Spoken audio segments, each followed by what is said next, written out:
బాగుందండి సినిమా, చూడొచ్చు. One time watchable theatre లో. నాకైతే పవన్ కళ్యాణ్ గారు ఫ్యాన్స్ కోసం తీసిన సినిమా అవుతుంది ఇది కంప్లీట్ గా. అండ్ ఖచ్చితంగా థియేటర్ లో ఫ్యాన్స్ అందరూ వైబ్ అయ్యి ఆ ఎర్ర కండువాలు తిప్పుతూ అది ఎంజాయ్ చేసే సినిమా.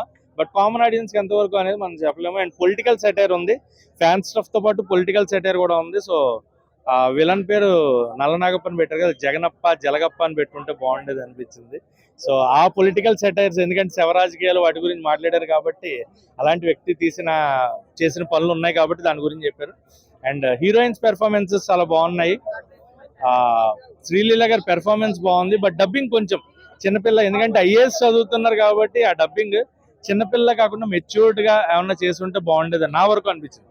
మిగతా వాళ్ళు ఎలా ఎంజాయ్ చేస్తారని చెప్పని నా పాయింట్ ఆఫ్ వ్యూ మాత్రమే చెప్తున్నా. రాశికన్న గారు ఉన్నంత వరకు పెర్ఫార్మెన్స్ బాగుంది, ఆమె తక్కువ టైమే ఉన్నంత వరకు పెర్ఫార్మెన్స్ బాగుంది. అండ్ ప్రజాసేవలో ఉన్నారండి పవన్ కళ్యాణ్ గారు. ఆయన ఇచ్చిన టైంలో ఎంత కంటెంట్ తీసుకోవాలో అంత తీసుకున్నారు హరీష్ శంకర్ గారు. దట్ వాస్ గ్రేట్, ఎందుకంటే ఆయన ఇచ్చిన టైంలో నుంచి ఇంత కంటెంట్ తీయడం అనేది చాలా మంచి విషయం. సో ఓవరాల్ గా సినిమా అయితే థియేటర్ లో ఫ్యాన్స్ ఎంజాయ్ చేసే one time watchable film. DSP songs బాగున్నాయి, బ్యాక్గ్రౌండ్ తమన్ మ్యూజిక్ కి కొంచెం డప్పులు కొట్టినట్టు అనిపించింది. అంటే ఓజీకి అఖండకి ఇలాంటి మ్యూజిక్ కావాలి, బట్ దీనికి అక్కర్లేదు. దీనికి ఇంకా ఏమైనా డిఫరెంట్ గా ప్లాన్ చేసి ఉంటే బాగుండేది అనిపించింది. And real life story, okay? Currently he's the deputy CM of Andhra Pradesh, right?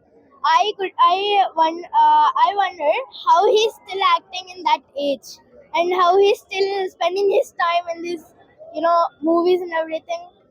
Yeah, that's my doubt for now. And in conclusion, I recommend every family to watch this movie, as this movie has almost every single thing, like comedy, action, romance, and everything. Have you watched Dhurandhar, yeah.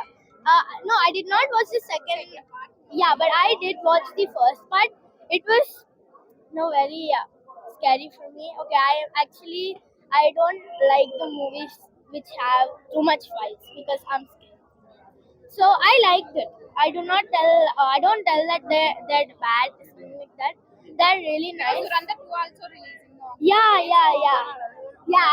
I did not watch it, but As a Pawan Kalyan fan, you watched this. yeah.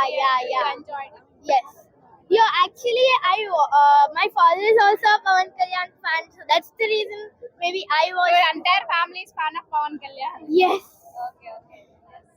Any dialogue from the movie? Well, I can't define the exact dialogue, but I can tell you the meaning. It's like, if anyone hurts you, you can tell my name, Ustad Taluka. I love it. Okay, right. అద్భుతమైన cinema చూసిన ఆనందంతో ఉగాదికి వెళ్తున్నామండి. ఉగాది పచ్చడి తినక ముందే ఈ సినిమాలో అన్ని షడ్రుచులు ఈ సినిమాలో చూసి ఆనందంతో వెళ్తున్నాం. సార్, ఇప్పుడు డిప్యూటీ సీఎం గా చూడాలంటారా, లేకపోతే పీపుల్స్ లీడర్ గా చూడాలంటారా? సీఎం గా చూడాలి, ఎందుకంటే చివరి డైలాగులు కేఎస్ రవికుమార్ గారు సీఎం పాత్రలో అడిగాడు. ఆ డైలాగ్ సీఎం గా ఆంధ్రప్రదేశ్ కి అతి త్వరలో పవన్ కళ్యాణ్ అవుతారు అనేది అక్షర సత్యం. అంటే హరీష్ శంకర్ గారు ఒకటి మెన్షన్ చేశారు కదా, పొలిటికల్ డైలాగ్స్ ఏవి ఉండవు అని చెప్పేసి, మళ్ళీ మీరేమో పొలిటికల్ గా చెప్తున్నారు. ఏమండి, 2024 ఎలక్షన్ లో మీరు చూస్తే కనుక గ్లాసు పగిలే కొంది పొదునెక్కిద్ది అన్నాడు. ఆ ఒక్క డైలాగ్ తో వైసీపీ 150 సీట్ల నుంచి 11 పరిమితం అయిపోయింది. చెప్పి చేశాడు పవన్ కళ్యాణ్ గారు, చెప్పి చేయటం అంతే. దీంట్లో డైలాగులు ఉంటాయి, నా వ్యూహాలు వేరుంటాయి, నా స్ట్రాటజీ వేరుంటుంది. బాగా వేరే పార్టీకి ఇబ్బందికరంగా కూడా ఫీల్ అవ్వచ్చు. భవిష్యత్తులో పవన్ కళ్యాణ్ గారు ఆంధ్రప్రదేశ్ లో రాజకీయాలు ఉన్నంత వరకు మాజీ ప్రభుత్వం, మాజీ ముఖ్యమంత్రి మళ్ళీ అధికారం రావడం కష్టం అనేది చాలా స్పష్టంగా చెప్పారు. దేశం కోసం మనం పనిచేయాలి. అంటే ఆల్రెడీ డిప్యూటీ సీఎం అయిన తర్వాత కూడా ఈ డైలాగ్స్ పెట్టడంలో ఉన్న ఆంతర్యం అది ఇప్పుడు సినిమాలు ఏమండి, యాజ్ ఏ సిటిజన్ ముందు మన భారతీయులు, ఈ దేశం ముఖ్యం, ఈ రాష్ట్రం ముఖ్యం, ప్రజల సౌభాగ్యం ముఖ్యం. అద్భుతమేనండి, నిజంగా 12 సంవత్సరాల తర్వాత పుష్కర కాలం తర్వాత హరీష్ శంకర్ డైరెక్ట్ చేస్తున్నాడు. ఆయన డైరెక్షన్స్ లో మెలకు చాలా పెరిగింది. అదే విధంగా అదే 12 సంవత్సరాలు పవన్ కళ్యాణ్ గారు నటిస్తున్నాడు. డిప్యూటీ సీఎం అయ్యాడు, ఇక నటన ఏం తగ్గిందేమో, సస్య పలుకుతాడు అనుకున్నారు. ఆయన 10ంతల నటన దీంట్లో చూపించాడు. సింగం 1, 2, 3 ఎలా అయితే ఆ ఎమోషన్ సూర్య పండించాడు, ఆ లెవెల్లో ఇమేజ్ పవన్ కళ్యాణ్ గారు చూస్తారు. కాబట్టి కొంతమంది సినిమాల్లో ఏదో డైలాగులు రాజకీయాలు అంటే దాన్ని చూడాల్సిన అవసరం లేదు. ప్రజల కోసం ప్రజలు మెప్పు పొందేవాడు. ఒక డైలాగ్ ఉంది విలన్ పార్టీ వల్ల, నీ వెనక నీ అభిమానులు, నీ కుటుంబం, నీ యొక్క ఎవరైనా సరే మొత్తం ఏరికోరి చంపేస్తానంటే నీ జీవితకాలం సరిపోదు లెక్కేసుకోవాలంట. అంటే ఏంటి, కోట్లాది మంది అబ్బాయిలు ప్రపంచవ్యాప్తంగా ఉన్నారా బాబు, నాకు వాళ్ళని టచ్ చేయలేవు నువ్వు అని చెప్పేసి ఒక మెసేజ్ ఏదైతే ఉందో నెక్స్ట్ లెవెల్ గా మనం చూడాలి. ఏం నచ్చింది మూవీలో మీకు? ఏం నచ్చిందంటే ఏముంది, పవన్ కళ్యాణ్ యాక్టింగ్, వింటేజ్ పవన్ కళ్యాణ్. అంటే మీరు పవన్ కళ్యాణ్ అభిమానిగా చూసారా, స్టోరీ పరంగా? పరంగా చూసా, స్టోరీ పరంగా చూసా. నేను పవన్ కళ్యాణ్ కాదు, మహేష్ బాబు, ప్రభాస్ అభిమాని కూడా, బట్ వింటేజ్ పవన్ కళ్యాణ్.